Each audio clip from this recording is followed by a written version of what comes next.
বড় সাইজের খেতে ভালোবাসে। আমাদের এমনি হয় অর্ডার ছাড়া এগুলো দোকানে বিক্রির জন্য 100 টাকা পিস 50 টাকা পিস ছানা বড়া এখানে তৈরি হয়।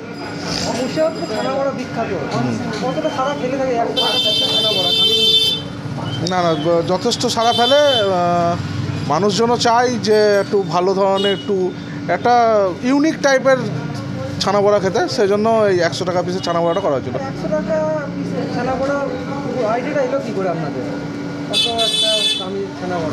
এটা আমার আইডিয়া না, এটা অ্যাকচুয়ালি বাবার আইডিয়া। অনেক দিন থেকে হয়। ছানা বড়া ন্যাচারালি এখানে তৈরি হয়, কোথাও মানে ডেলিভারি হয় না। এখানে যদি কেউ আসে বাইরে থেকে বেড়াতে আসে, তারা দেখে একটু আশ্চর্য হয় এবং এই ছানা বড়াগুলো কিনে নিয়ে যায়।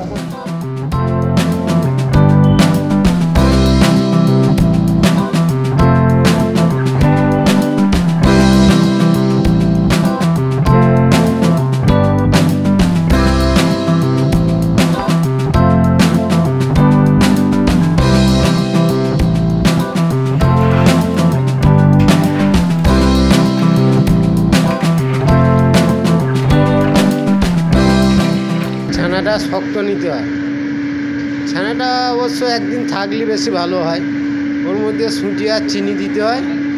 চিনি দিয়ে ভালো করে মাখতে হয়। মাখার পরে ওটাকে মোটা রস করতে হয়। রস করার পরে তেলে ভাজতে হয়। মোটামুটি 3-4 ঘন্টা ভাজতে লাগে 100 টাকা পিসটা।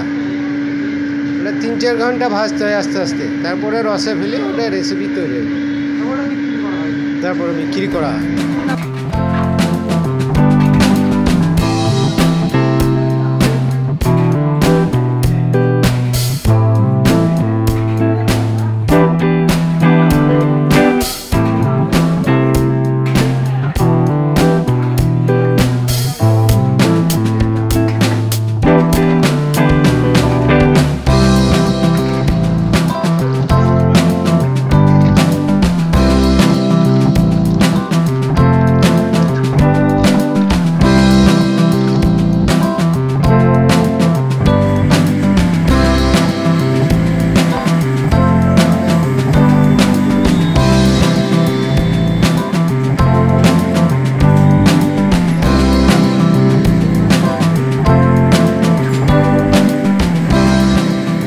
আমি ছোটো থেকেই খাচ্ছি, ভালোই লাগছে, আর মানটাও একই রেখেছে।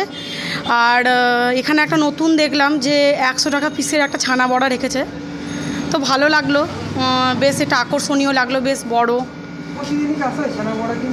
হ্যাঁ, ছানা বড়া কিনতে শুধু ছানা বড়া নয়, রসগোল্লা এমনকি সমস্ত রকম মিষ্টি, পুজোতে টাটকা সন্দেশ সমস্ত কিছুই নেওয়া হয়।